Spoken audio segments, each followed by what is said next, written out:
Magandang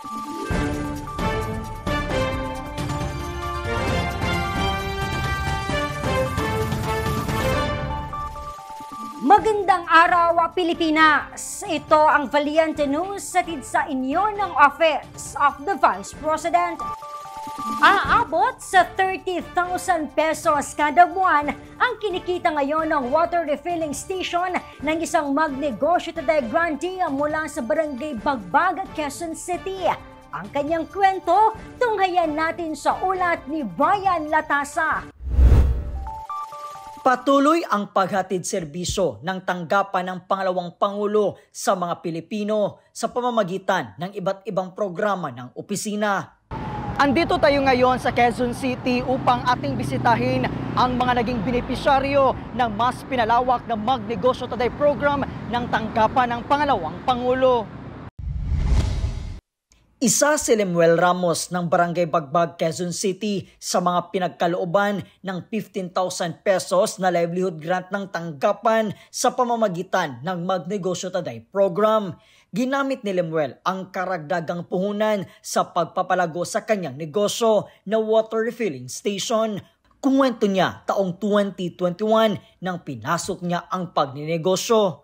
Ang inabutan ko dito yung dating tao nila. Tapos nagpaturo ako, yun, hanggang sa natuto, ganyan. Tapos, unti-unti, kuha ng customer, yung mga dating customer nila, binabalikan ko. Yung iba nakukuha ko, yung iba hindi na. Dahil mas marami na ang bilang ng water gallon sa water refilling station ni Lemuel, tumaas din ang bilang ng mga customer na kaya niyang masuplayan ng tubig. Kung kaya't lumaki rin ang kanyang kita sa 30,000 pesos kada buwan. Malaking bagay na naibigay sa akin yun. Naging dagdag puhunan talaga. Nakabili ko ng maraming galon. Yun nga, yung ano nga, napahiram ko. Mga ganas yung mga bumibili na ibigay ko. Nadagdag talaga. Maraming salamat po sa Office of the Vice President. Sa ngayon, naabot sa 50 water gallon ang nabebenta ni Lemuel kada araw. Mula po dito sa Quezon City, ako po si Brian Latasa, ang lahat para sa Diyos, bayan at pamilyang Pilipino. Valiente News. Mga kwalipikadong MSME mula QC nakatanggap ng tig 15,000 pesos na livelihood grant sa ilalim ng MTD program. Ano kaya ang kanilang napiling negosyo?